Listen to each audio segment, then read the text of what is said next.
Hello everyone, welcome back to our Thursday Acne Chat Live. I'm your usual host, Celine, but I have a special guest with me. Most of you know her, this is Gina, and she's also my mother. So today I thought it would be really fun, since it's the new year, to go over our ins and outs for the year of 2024, as well as at the end kind of talk about what our New Year's skincare resolutions are going to be for this year. So I wrote down some ins and outs, things that I think are going to be in and out, but I think it's going to be interesting to see what Gina thinks and if Gina agrees on some of these. So these are things like that you think are like out of style. Don't do this with your skin. This is what we're doing now. Yes. Okay. So what is in style for 2024 when it comes to skincare, and what we are leaving behind in 2023 when it comes to skincare. Okay. Got it. So we'll see. We'll see Let's if you agree with me on any of these. Okay. Let's get to my little list here. Okay, should we start with ins or outs? Or should we do one in, one out? Let's start with an out. Okay. Like, what's out? What are we not doing? Out is pretty fun. I have more outs than I have ins, actually. Okay, what do you got? Okay, so this one might be controversial. You might not agree on this, but I think that 10-step skin routines, or like 10 plus steps, long step skincare routines, I think those are out. What do you think of that? Well, that's hard for me because you know me. Mm-hmm. I like to, let me count how many layers, steps. I have a longer steps in the morning and less steps at night. So I only have like 2 or 3 steps at night. So a serum, eye serum, and then my retinol at night.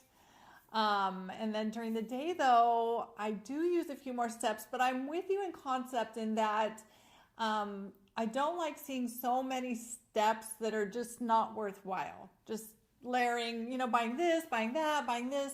I like to have layers that are really purposeful and that I know they're really doing something. Mm-hmm. So I'm putting on my recovery serum, I'm putting on my menopause MPL serum, and then I'm putting on my Cavapla, my moisturizer, my sunscreen, and an eye cream. And an eye gel, really. So see, I 7, get that. I'm still under 10. Is that okay? I get that because I feel like all of those products have different purposes. I think what I'm seeing as out is when you have multiple toners, multiple mists, an essence that goes on top of that, which is like a lightweight serum, and then multiple serums on top of that, all during the morning or the night. Okay. Whereas I feel like instead, if you're layering things for extra moisture, just layer the same product. Like if you have a hydrating skin mist, you can layer that skin mist between all of your other serums to get extra hydration. More hydration from it. Exactly. I forgot to list my skin mist. I do like to use a hydrosol in there. I get that for sure. I would say really getting more specific and targeted. So you're not duplicating. Sometimes I see people using this peptide and that peptide, or this acid and another acid and another acid, or and kind of, getting that kind of mixed up and overdoing it. But really targeted, deliberate steps, especially if we're talking about acne care. Sure. We don't want to be layering on too much, but we want to get just the right things on the skin. So when you're talking acne care, we're talking cleansing, toning, your corrective serum, maybe a hydrating gel, moisturizer, sunscreen, maybe a spot treatment. And then at nighttime, even less products usually. We're talking about a cleanser, a toner, some acne med, and a hydrating gel. Actually, we put on your hydrating gel and then your acne med. So 4 steps at night. And it's really tempting nowadays, though, with Instagram and social media to want this and want that, and that packaging's really pretty, and what they're saying about that looks really good, and that kind of acid, and that. I know. I've had people reach out and say, well, can I layer a Face Reality Salicylic Serum and a Mandelic Serum? And it's like, no, you don't need both. Pick one. No. Like, choose one or the other. One's going to be better for you depending on your skin type. Right. The only time we layer those 2 acids is when we're working with neogenesis. When we're working with neogenesis, those acids are pH balanced in such a way that they're so gentle, and occasionally we'll have people layer those 2 acids, but usually not in Face Reality. Their pH balances, it's a little stronger, it's more exfoliating. Usually their serums don't need to be layering too many different kinds of acids unless you're working with an esthetician who sees that you have a really particular kind of problem And then she might recommend that you do some layering of different acids. Just depends on the problem. But generally, if you're just prescribing for yourself and trying to get clear, I wouldn't layer different kinds of acid. Mm-hmm. No. Yeah, I know. I think a lot of people, when they're on the face reality routine, sometimes they get bored with it. And they're like, well, I've been using these same products for 3 months. I do want to use this fun, shiny new serum that's come out or something like that. But the face reality system works because it's tried and true. And that combination of products have been used together to clear acne for years now. And so adding in new products, it might work, but it's more likely to mess with the process. You kind of become a guinea pig. Mm-hmm. Now, there are some things that we do mix with face reality, and we get really great results. Like you can use a hydrating serum from another brand. We have a couple of acne safe brands that we really love their hydrating serums, and a moisturizer if it's acne safe. We have some that mix really well with face reality, and we pull there.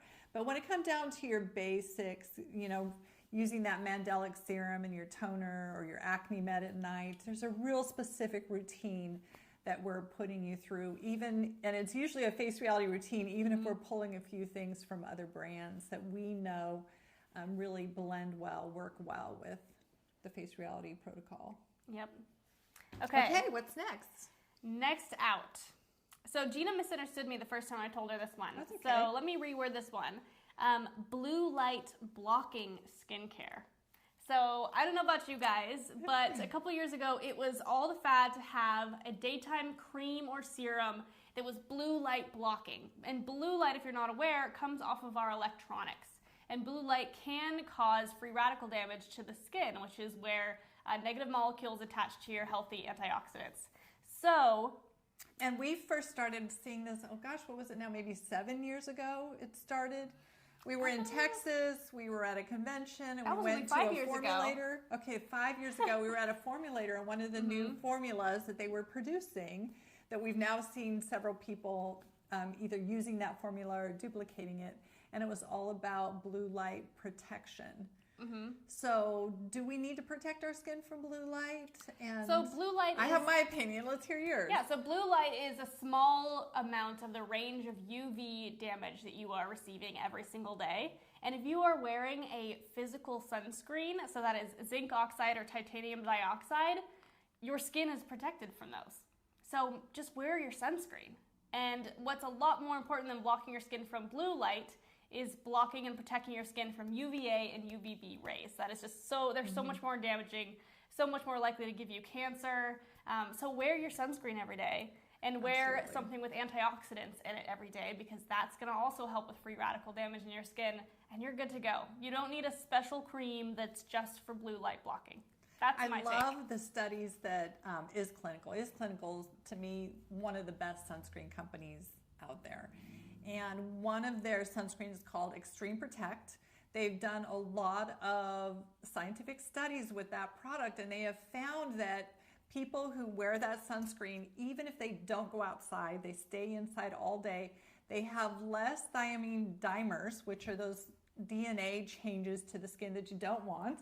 They have less of that when they're wearing Extreme Protect, even when they stay inside and without even going outside. So if you stay in the house all day and you don't use Extreme Protect, you're going to have more thiamine dimers than if you do put on that Extreme Protect and use it even indoors. So most of us nowadays, we're really proponents of using your natural sunscreens and antioxidants, whether you're indoors or outdoors. So it really changes what people want to do. We have a lot of you guys out there that say, well, I put my sunscreen on when I know I'm going outside. Well, really, it's important to put it on just every day, just to protect your skin from that DNA damage that causes premature aging, loss of collagen, dark spots, premature wrinkling, and just all that stuff. We don't need that. So let's not have premature aging. We got enough regular intrinsic aging that happens anyway, and use those sunscreens inside. But yeah, don't waste your money on blue light blockers. Yep. If it's like a plus that a company is touting along with other things, then yeah, it's probably fine. It's just a detail that they want to point out. But if it's a product that's just a regular old cream that's for blue light blocking, then it's probably overrated in my opinion. And it's out. It's out for 2024. That's on the out. Okay. Okay, this one is skincare dupes.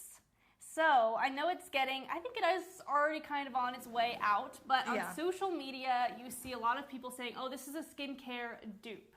So it's like a cheaper version of a product that's already popular and out there that gives people good results. There's even a website. There's a website that's called, I think it's called Old School Dupes or New School Dupes, something like that. And I've actually seen some of our products in there. Yes. And it's like this is a 95% match to this cream. So I go to the one that they recommend as the dupe, and I look at the ingredients, and they have like maybe 2 or 3 ingredients in common, and they're in totally different places on the ingredient list. The emulsifiers are different. The stabilizers are different. It's a totally different product. And the refining process and blending process is different. They're not chirally correct. There's just a lot of problems. They do the same thing with shampoo and conditioner now. You see those dupes, and they are not dupes. They just aren't. It's just a different product. It might be slightly comparable, maybe, but just know that it's not going to be a dupe. It's a different product, really. At the end of the day. I don't know what it is they're saying why it's a dupe. Is it just because maybe the texture is similar? I've even seen them say it's a dupe and one's a serum and one's a cream. And I'm like, what's a dupe about this? There's nothing dupey about it. It's just dumb. It's dopey. So on that same topic, I think, is these skincare products, small brands, brands with 1 or 2 products that are just built for marketing. You're seeing skincare products that are being marketed on TikTok, they're being marketed on Instagram, and they go in this wide range. They're either targeting people who only want to spend $3 or $4 or $5 on a product, or they're targeting people who want amazing results and are willing to spend $300 to $600 on a product. Those products are not professionally formulated. Who knows where they're being made? And even if you're paying $600, that's probably more like a $30 cream. And the ingredients are not professionally formulated, not professionally refined. They're not chirally correct, and you're just wasting your money. I think that's out. We recently had a client reach out to us. She was in some situation where a person... she was at the mall, and a guy She was at a mall. There's a guy in the mall selling stuff, and they're good at this because I got taken in by one of these once. He's selling an LED device. He called it a laser device specifically, but it looked to be like it was LED. Like an LED laser. I don't know. But this device, he was selling it for $15,000. He was giving her a deal on it by selling it to her for $6,000. And he did such a good job of convincing her that she bought it. Then she reached out to us on our live chat, and she talked to Lauren. And so Lauren and Celine do the background check for her, and they're going and looking at what is this product. There's nothing on the website telling you what technology it's using, what it does, no scientific studies. There's like these little award things, like once a shiny penny is like, what does that penny mean? So they had linked on a random page, they had linked these different scientific studies that they'd copy and pasted off of PubMed, which is where a lot of science-backed papers are. But these were all papers that were written on other LED devices, other red LED, not their device. In fact, they had articles, sorry, my brain just went out there. They had articles listed that were talking about blue LED, which their device didn't even offer. Didn't even have blue LED I was like, this is so silly. It was such a scam. And so we told her, oh, we're sorry, that was probably a mistake. Well, her husband, I mean, what a great husband. He goes back and he demands they give the money back. And they do. So she got her money back on that thing. But I got duped that way once at a skincare convention. Celine was with me. It was this handsome Serbian man, had his whole oh my gosh, he was so good. This is used by NASA. And he did the same thing where this is normally this cost of money, but I'm going to give it to you for this amazing For $1,000. I spent $1,000 on an LED device that gets too hot, so it burns your skin. Totally wrong. Threw it in the garbage when I got home. But it happens. It can happen so easily. So I think that's out. All these devices that are hitting the market and products that are hitting the market and being sold through TikTok, Instagram, and in the mall, in the shopping walkway through the mall. I think those are out. We've all got to be a lot smarter about that stuff and a lot wiser. That's my opinion. I agree. I think that on TikTok, it was really popular for a little while. Skincare off of Alibaba, skincare off Amazon. It was just really, really, really cheap. The Wild West. TikTok was really enjoying doing that because TikTok, I don't know if some of you noticed, but over the last 3 to 6 months, TikTok is all about pushing TikTok Shop. So TikTok really wants their influencers to sell stuff. And the easiest stuff to sell is cheap stuff. So a lot of influencers are pulling up these like pretty low priced items to try to get them to move, to make money, because TikTok rewards you when you use TikTok Shop. So it kind of created this mess, and I just saw a lot of these very simple formulations for very low costs being sold on the internet, and those are just not going to they're not going to create change in your skin. So I think that's out. I think in ways influencers are kind of out. I mean, we've thought of influencers. They can be fun. I mean, I get makeup ideas from influencers. I get hairstyling ideas. But those skin care influencers who are not professional estheticians, you see them bounce around from one product to the next, from one device to the next, selling all these different devices and things. And we have to be more savvy. That kind of influencing is out. I still do love influencers that are showing me like outfits to wear and what to put together. I think that trend is really fun. It really started trending in the last few years and it's building up. I'm seeing that more in my feeds, and I actually like that. Different body shapes. If you've got a pear shape, wear your jeans that look like this, or combine this jacket with that. If you have hooded eyes, try this makeup trick. I like all of that. I like that creativity there. I just don't like it when they're trying to sell skincare and devices and supplements. That I kind of have to draw the line on that. That brings me to my next out. Okay. Which is unnecessary supplements or just taking too many different supplements. Yeah. And my reasoning on that is that I have done some digging deep into my own health in the last year and realizing how much the standard American diet is missing in terms of the nutrients that we need. But I also think that the marketing strategy for supplements for a while now has been that it's going to be a quick fix to your problem. You wake up tired, this is your fix. You have acne, this is your fix. It's this simple thing where you take one pill a day and you're magically healed. You're magically better. And it's so easy to fall for that because it's like, okay, for $1 a day, I'm going to feel better and I don't have to put any extra effort into it. But I think weight that's loss, out. I think that flashes. Yeah, I think that we're all coming around and realizing that I think eating healthy and exercising is going to become a lot more popular over supplements. I think that people are going to be moving away from a massive amount of supplements. I think there are supplements out there that are really great, and there are specific ones that are really great for people to take. And if you have a blood test and it shows that you need a certain supplement, take it. But I think that just taking general multivitamins and stuff like that, or these blanket supplements, I think that's out. Well, I think we're finding that even genetically, many of us can't even digest multivitamins, certain B vitamins that we can't even digest when they're in that synthetic form. And they can even make us sick. I know I'm one of those people that's very sensitive. I can't take multivitamins. Some people take methylated vitamins because they're easier. I can't even take methylated vitamins. They make me sick. I can't take hormones. They make me sick. So I think for many of us, there's a real trend going towards what we're calling ancestral foods or ancestral supplements. And that's where we're using supplements that are derived, that are real food.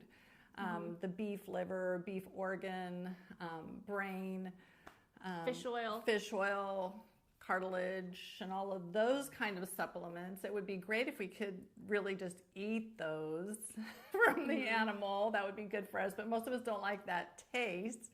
But I think for me, what I find that's making me healthy, and a lot of different people I'm talking to, so I really think it's trending for 2024, is the ancestral supplements, which is taking your beef liver or organ meats, even over prenatals.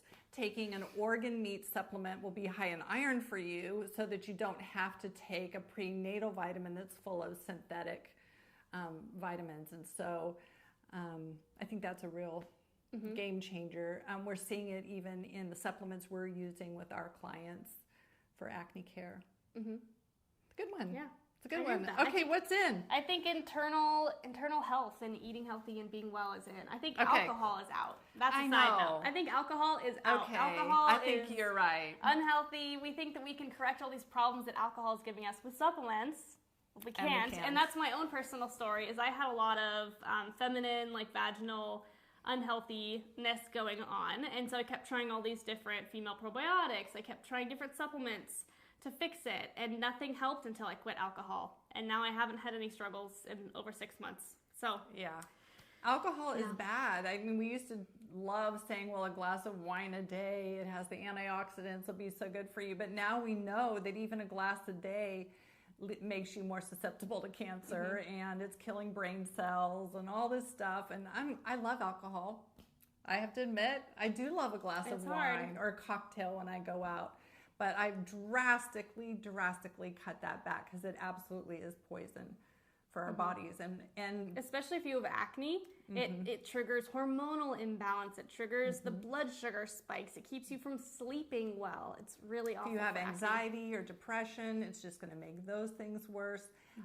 It causes a spike in your glucose and your blood sugar levels. So we see glycation of the skin. That's where the skin starts to look like orange peel. We don't want orange peel textured skin, but we see that from alcohol and sugar intake. So I do think that, and what points to me, or what makes me think that this is definitely a trend, started last year and will continue into 2024, is that when I go out now, I see mocktails on the menu, and I love that. There's lots of mocktails. There's just alternatives to drinking alcohol. It's not as cool anymore to have a buzz. It's headed out. It's out. I think it's out. How'd you go? Okay, let's go to ins. We've covered a lot of outs. What's in? Okay, so I think, oops, sorry, I keep hitting the microphone. I think that body care is in for 2024. I think that 2024 is the year that we're all going to start investing more in the skincare that we put on our body. We're not just going to be throwing on the CeraVe tub of moisturizer all over our body. I think we're going to want products with peptides. I think we're going to want products with retinols. Antioxidants. Yep. I think C. if you have KP, you're going to start wanting to get scrubs for your body. I think just body care is in. Smooth feet, caring for your feet. We have some great things for new things coming and stuff for feet care to keep those calluses away. Yeah, I agree. I really like body care. I like scrubs and anti-aging creams for the body. I mean, CeraVe or some other whatever drugstore body moisturizer is fine. I mean, it's going to stop transepidermal water loss, but it's not going to do anything for cell renewal and keeping that skin supple and firm and dense, keep your skin density. It's not going to do all of those great things for you. Yep, I think that we've all been ignoring our bodies a little bit and just using the bare minimum, but I think we're going to start seeing multi-step body care routines. Yes, body serum and then body cream, body scrubs and body peels. Yes, we're already using body peels. Sunscreen a lot more. Yes. Like not just daily sunscreen on your face, daily sunscreen on the top of your shoulders and on your arms. Yeah, I think so. I know for menopausal women in my group, we're all treating ourselves all the way to our belly buttons. Using my Emapel serum on my face, my arms, all the way down to my belly button. I'm wanting to keep that collagen really protected. So I think, yeah, we're going to see more of that. Okay. What else? Ooh, this kind of touches on what we already talked about, but skinimalism. Skinimalism. Minimalist skincare routines. Really narrowing it down to a cleanser, a serum, a moisturizer. Maybe different ones for morning and night, but really simplifying the skincare that we use. I think what we're going to see happening more, because there used to be just your skincare minimalist who I just want a cleanser, a moisturizer, and maybe a sunscreen or an eye cream. And they didn't really care that much what the ingredients were in there. They just wanted those simple, easy steps. What I'm seeing trending in the skincare development and products coming out are minimalist type routines with very advanced ingredients. So yeah, we're keeping it simple, but the ingredients that are going in there are very key and targeted, and so that you still get results. And so I would say what's in is results, and what's in is results with a more minimalized Yeah, routine. I'm thinking about IS Clinical's retinol emulsion. Oh yeah. Like that product came out at the very end of last year, and it's a powerhouse product. They have all the hydration you need, all the antioxidants you need. It's got the retinol, All the soothing ingredients that you need for retinol. Yeah, and yet powerful retinol, and that's all in one product. Yeah, like for me, I have my blueberry milk moisturizer from Sorella that I use every morning because it's my vitamin C, it's my antioxidants, Yes, and it's and my your moisturizer, peptides. And it's peptides. and my peptides. So yes, So that's it's a easy. great multi-punch powerhouse product. Sorella blueberry milk moisturizer, peptides, vitamin C, antioxidants. And it's an else expensive did I miss product, but on that's there? the only product I'm using in the morning besides my cleanser, Yeah. my facial mist, and my sunscreen. Yeah. So it's like, I think that's what's in, is skinimalism in the sense of really, packing Better attention to one product ingredients combined. And it's not just throwing these ingredients so that they're in there, but it's actually combining them in such a way that they marry and work together really well, synergistically. Another brand that comes to mind is Anti-Age. Anti-Age has a serum duo that many people don't even need a moisturizer on top of because they're kind of moisturizing, but then they also have a moisturizer if you want it. But this serum duo just has everything in a very synergistic plan. It's got your stem cell cytokines, it's got bakuchiol, it's got vitamin C, copper peptides. So they're just powerhouse products that give you a lot of bang for your buck. And there's a lot of big fans of Anti-Age who I'm sure would buy any new product that they drop if they came out with more serums and stuff like that. But they know that you just need these products. Simple. They came out with a moisturizer because, a lot of people need more hydration than those two serums can offer. And they came out with an eye cream, but they're not trying to overdo it or oversell you on things you don't need. Another product comes to my mind, and it's a bit spendy, but the all-mineral sunscreen from Dr. Estee. Ooh, yeah. Because they've got the PLLA in there, they've got stem cells in there, they've got plant growth factors, plant growth factors in there, antioxidants in there. That's a pretty amazing sunscreen right there, power packed. A lot of the K-Beauty, we're seeing the Cavapla and the Promoter Repair Moisturizer, just power packed products. They're like super vitamins. I agree. Superfoods for your face. Okay, how about is really being confident in makeup or no makeup. And I think this really got very popular this year when Pamela Anderson didn't wear makeup. Yeah, in France. There are, she started out in France, and then she went to a couple other events and has just really done this no makeup beauty stance. And I think that's going to be really in for 2024 because everyone likes to wear makeup sometimes. I still love to wear makeup sometimes, but also having the confidence and the self-acceptance to be okay with stepping out with no makeup sometimes and being okay with who you are. I think that's a wonderful challenge. I think it gets harder the older we get. I know, for me being 60s and over, we start to just fade. Our lips lose their color, our cheeks lose their color. My eyelashes are white. And so, I don't know, I'm making excuses here. I'm just giving my real person feedback. And then, so it's hard for me to not put on blush, lipstick, and at least some mascara, or lip gloss, not usually lipstick, but lip gloss, and some mascara. But I do agree that a more natural look and minimalism, and I really think that aging is in. I think it's really in to have gray hair. We saw that trending last year and the year before. I think it's really been trending for about 5 years. But I know when I first let my gray come in, I had friends that would say to me, oh, you're going to look so much older. You'd look a lot younger if you color your hair. And I just stubbornly said, nope, I'm done. I'm a grandma now. I'm not going to color my hair anymore. And just let my silver highlights come in, and you see more and more people embracing that. Let's not be using those dyes on our hair. They're not good for our skin. They're not good for our health. and they're expensive to keep up, and let's embrace silver hair. And so I think that has really become more popular. And I think as we're seeing more of that, we're starting to also see people embracing natural aging more. When we look at an actress or a role model and we see that they haven't done any fillers, they're not doing Botox, they haven't done facelifts, I think we're really coming to appreciate the lines on the neck, the face, and appreciate them for what they are, as beautiful parts of their personality and how it's developed.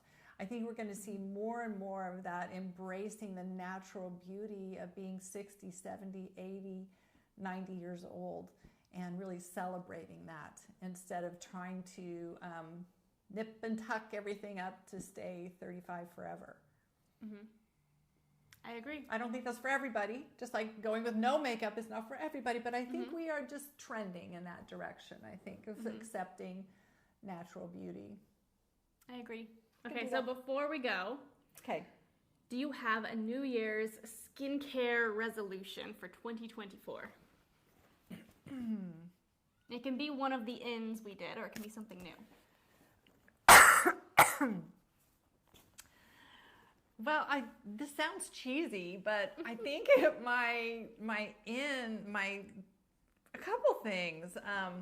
One is that I want to I've kind of been in between physical activities. For a long time I was playing tennis, pickleball, and I just haven't been as excited about that. So right now I'm experimenting.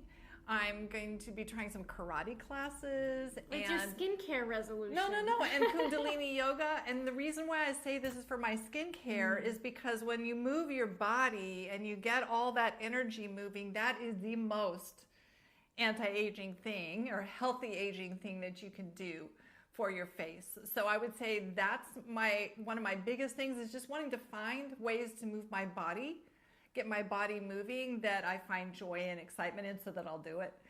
And then as far as my skincare, I really want to use my Tri-Wave more consistently. Right now I've been doing it once a week, and I've just this week, so we're in first week of January, I've started using it twice a week. So I'm doing my mask one day a week, and then the other day a week I'm doing my On the Lift with it, and just doing a rejuve setting for about 6 minutes. But I really want to be more consistent with doing that twice a week, because I see such tremendous benefits from doing that. I was in Quebec for the holidays, gone for a week. My skin got super dehydrated, dried out from that cold weather. I came home, just looked a lot older and parched and dark circles and bags and everything. Aww. And just one treatment with my Tri-Wave, and it was back to my nice, plump, happy Gina skin again. So really, I want to make sure that I'm really more consistent with using that device. Because otherwise, I've been really, you guys, I'm really consistent with my skincare. I've got my morning routine and my nighttime routine, and I'm really, really into Neogenesis Recovery Serum, Emapel Serum, Cavapla, and the Promoter Repair Moisturizer. I have found that for winter, you guys, switch over from the acne safe one to the anti-aging one if you're in a drier climate. I've made that switch over for winter, and my skin's loving that. But those are kind of those products, and then my retinol emulsion from Miss Clinical. I can't live without those. I do Adipo on the nights I don't use my retinol at night. Ah, okay. So I have that really set routine. I can't really say that's just for 2024, because I started that in 2023 and got really solid on that. And so that next step, taking it to that next level, is really being more consistent with my Tri-Wave. What about you? Well, I'm glad you mentioned the whole exercise for skincare thing. That's another in. I think it's in to not just think about the topical skincare products you put on your face. I think it's in to start thinking about how you're treating your body and what you're doing to get clear skin. Because I know that ever since I transformed my diet, I stopped eating sugar, processed foods, gluten. Ever since I did that, my skin has been insanely clear. It has been and much quitting better. alcohol too. So I think no more pebbles. She's that person who usually has maturation or rest pebbles under her skin. they're gone. I know. I've been thinking about doing a before and after picture where I have a picture of when I had all the maturation arrest. But yeah, I mean, yes, we sell skincare products topically, but I think that you really have to think about what you're doing internally as well. A holistic approach. Yep. Otherwise you're just not going to see the results you want to see. So what's your 2024 skin? I'm 29. Goal? No, the year. Oh, I thought you said, what's your 24-year-old skin goal? And I thought you meant 24 years old. Oh my gosh, I'm losing it. Okay, my goal, I guess kind of two goals. The first one is start using my Anma regularly. Because I have the age that should use your Anma. Been very on and off with my Anma, and I tend to bloat really easily. I get a lot of bloating in my face, and a lot of stagnation and puffiness. When I work out, my face turns beet red and it just swells up, so I just know that I have that tendency. So using my Anma while I'm doing my oil cleanse, because I always oil cleanse, but using my Anma when I'm doing it, that's using a huge that resolution. Handle to push everything out. Well, I would say, Celine, that you should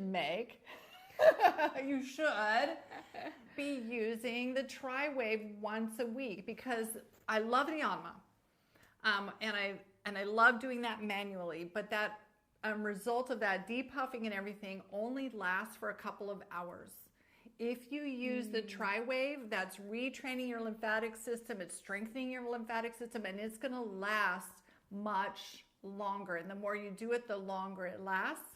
So I would say, I'm going to tell you what to do, is do that Anma in the shower with your oil, but then make it a point to at least once a week do the rejuve setting for 10 to 20 minutes and see what that does. Okay. You know, a lot of people at Celine's age, I get it. I mean, at 29, you're beautiful, your skin's firm and everything, and you kind of think, well, why would I want to spend $700 on a device like that at this age? But if you're prone to breakouts, or like Celine saying, that redness and puffiness, getting started now on that Tri-Wave is going to make a big difference for you lifelong, because it's just creating much healthier cells from the inside out, really from the lymphatic system all the way out to your skin. So that would be mine. Okay, I'll start using Are you going to do it? Are you going to come over to my house once a week and do your Tri-Wave? I'll come over to your house. We'll have a mocktail together. We'll have our tart cherry juice. Oh yeah, tart cherry mocktails and our Tri-Waves. We'll do our Tri-Wave treatments together. We'll do a picture for everybody. In the evenings, instead of a glass of wine, I do tart cherry juice with water in a glass. And my boyfriend saw me drinking it the other day when he comes over, and he's like, "What are you drinking?" Thinking it's wine. I'm like, "Oh, it's just my tart cherry juice."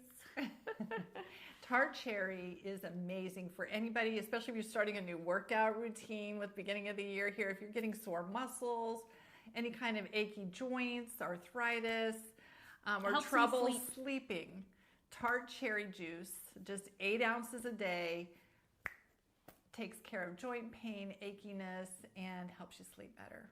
And since I'm not really eating any sugar, since I'm not eating any sugar, it actually tastes quite sweet to me. It's actually a sweet treat after dinner, even though it is a little on the tart side. But yeah, it's good. Pretty cool. Tart cherry juice, it's in. Yeah, that's the whole food. We're back to the ancestral foods. Thank you so much, everyone, for joining us, taking time out of your day to be with us as we share our excitement and enthusiasm for holistic skincare. Yeah, it's in. Holistic skincare is in for 2024. Yay. Bye-bye, everybody. Bye, everyone.